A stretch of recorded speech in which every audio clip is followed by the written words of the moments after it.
Hey everybody, what's going on? Hellmite here, bringing you another video from Grab the Lantern today. I was out of town this weekend, so naturally that means Riot released an absolute ton of interesting information about the future of the game and preseason and game modes and all sorts of different things. So either way, today's video we're going to be breaking down all of this new stuff that Riot just talked about and giving my thoughts on what Riot have revealed for the future of League. Starting, of course, with the most interesting thing that they revealed, which is the addition of 2 new elemental drakes. Now, I'm not sure if they deserve to be called elemental. Hextech isn't an element, for example, but that's kind of digression. The biggest thing I think that this reveals is that there is almost certainly going to be a Piltover Zone event coming in the future. I think at this point it's almost guaranteed to be happening. The inclusion of these 2 drakes, I think, is even more evidence to support that, but again, that's neither here nor there. Let's go ahead and talk about these drakes. Now, I will have the entire video linked down in the description if you guys do want to watch it yourselves, but I'll be giving a brief overview of these drakes myself right here, which is that Hextech Drake is an interesting one.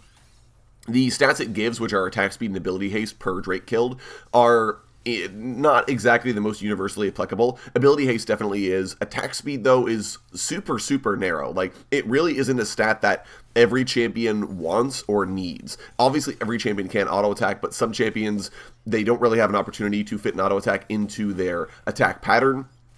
Other champions, yeah, they do auto-attack, but extra attack speed doesn't help them that much. I feel like maybe over half the roster probably doesn't get any value from attack speed. So in that regard, it feels like the buff that Hextech Drake gives you is very niche and not that relevant of a buff.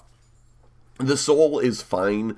I feel it as being mostly irrelevant, but it feels very Piltover, which is to say it's an interesting ability that will require some ingenuity and thought in order to maximize value. It does feel like it could be good for a potential pick composition, but in general, it's sort of a really random buff to hand to a Drake, especially when you compare it to the stackable buff that it gives all over the place, and then to this, which it just sort of doesn't line up there, I guess, except for that you can auto-attack faster, so you can trigger that slow more easily. I don't really know. The Rift, on the other hand, feels like it's going to be really arcade-y and in a bad way, because being able to teleport around the map sounds like it could result in some really wonky scenarios where nobody walks across a ward, but you still get ganked by somebody.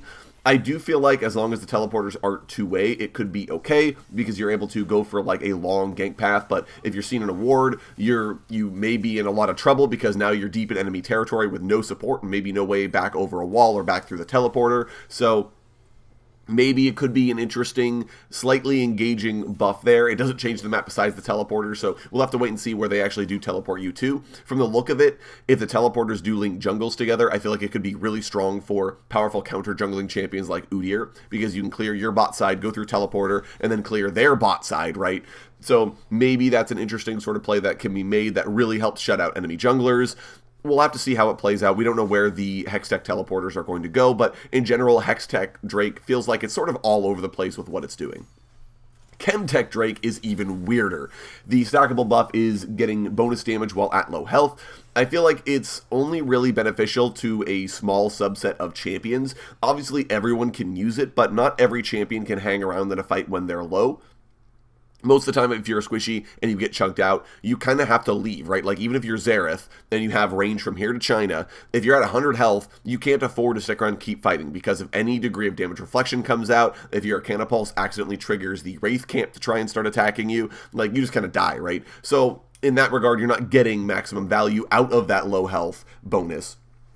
Like, realistically, I feel like only fighters and tanks are going to get any value out of it, because they're the classes of champions that are more likely to be stuck in a fight that they can't readily leave and sort of have to put up or shut up, as the case might be, right? Either kill everybody and be able to survive that way, or at least kill enough of them that everyone else runs away, or just die themselves, right? So it feels like they're the only ones that are going to get a tremendous amount of value out of them, or obviously the kinds of champions that already thrive at low HP, champions like Aatrox or Tryndamere, for example. The Soul is also very powerful and extremely weird. Scion passive, I think, is extremely strong on its own. I mean, it's a champion passive. That should tell you it's a lot stronger than any of the other Drake buffs.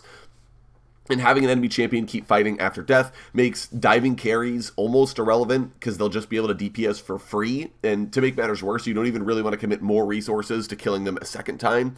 Now, to be fair, it looked like the champions expired fairly quickly while they were in the zombie state, but the example they gave was Ashe, who has very low base HP on top of that, so maybe that's just Ashe, and if you have a tank, that tank can keep fighting for quite some time. It's sort of an interesting scenario. I'm not sure how I feel about it. I do think, though, that it's significantly more powerful than every other soul in the game currently. And finally, Chemtech Rift is a super interesting one. I actually do quite like it, as the camouflage zones it creates can make some interesting scenarios where a support is trying to go for deep wards but can't because the camouflage zone where anyone could be lurking inside is a very, very scary thing for them to just kind of walk into and face check, and it gives some interesting implications for defensive play where you have an advantage that enemy champions don't because they will have to walk into your zone in order to ward up or in order to pressure this advantage. It does kind of remove Viego's shtick. I know I saw some people talking about that on Twitter, but I don't think it's that big of a deal. Like, Viego still has his E for a steroid, and in general, rifts can enable or negate certain champion power fantasies, right? So Ocean Rift makes Rengar slightly stronger or Caitlyn slightly stronger. Technically, Infernal Rift makes Vayne and Poppy slightly weaker because they can't knock people into as many walls as before, so I don't think it's that big of a deal, really. Overall, I feel like these Drakes are a lot less focused than the first 4 Drakes that came out, which had very obvious stat buffs and themes. Like, you can kind of tell somebody, oh, we want the Infernal Dragon, and your friend can kind of guess what the Infernal Dragon is likely to do. Obviously, they may not be able to guess what changes about the Rift, but they'll at the very least know what Infernal Dragon is giving, right? That kind of makes sense, and I feel like it's true for all of the first 4 Elemental Drakes. But because Hextech and Chemtech are not elements, they don't have an obvious sort of resonance to go for, it makes it difficult to tell what these Drakes are going to do, and I feel like that's why they're sort of all over the place.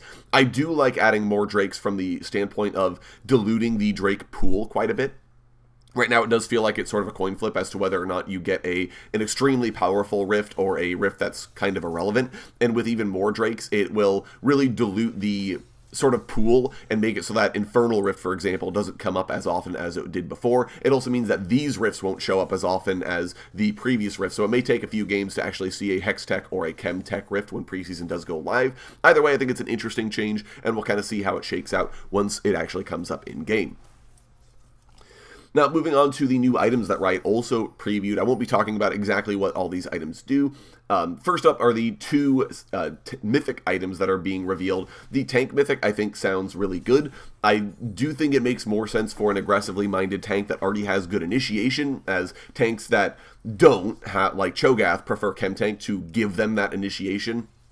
I do feel like the tank itemization has been a little wonky because if you're an aggressive Vanguard tank like Sejuani or Leona, you don't really need Sunfire Cape because you're not really about the DPS. You don't need Frostfire Gauntlet because you're not there for the pick potential and you have plenty of stickiness, and you don't need Chemtank, you already have a way in. So in that regard, there was sort of a hole for an item.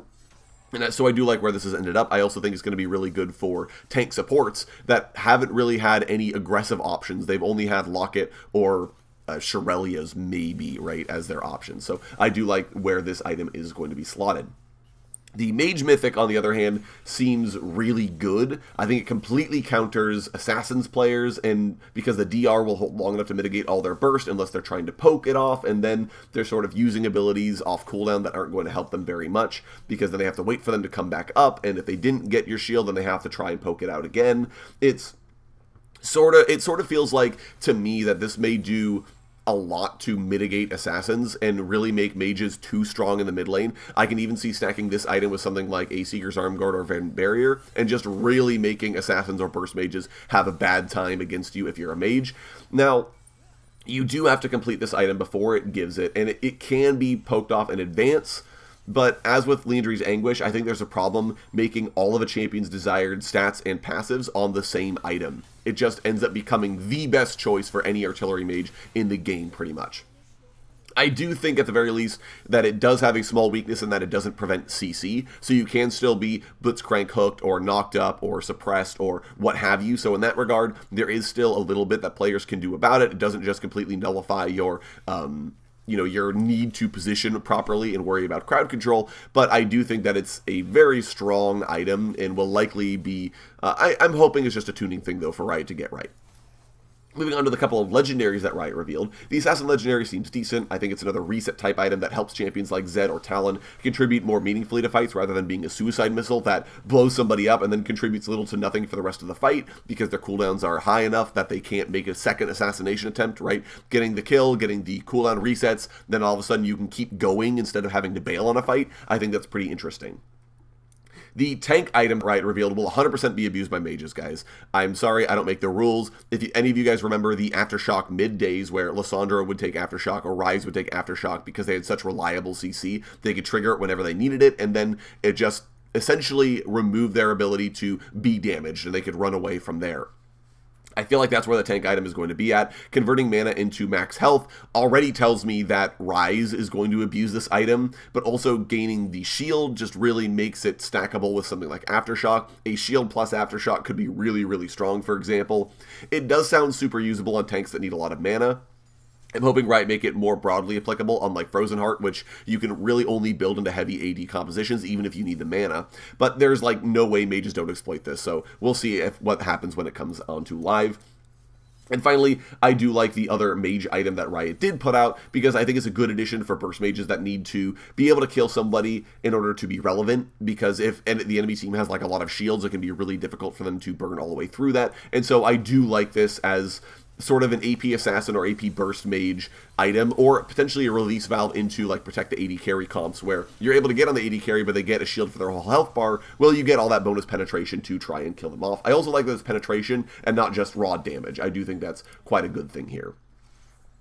Moving on to objective bounties here. I've talked a little bit about them before, but I do like them. They let teams that remember League of Legends as an objective-based game better. They can get back into the game a little bit better. It's probably abusable in pro play because I can see a situation where a pro team is able to squeak out a Drake or squeak away a Baron, and all of a sudden they're like super back in the game because they got a ton of gold in order to equalize things out. That feels pretty swingy, but we'll see if Riot can get the tuning correct on it in order to make it not that abusable in pro play.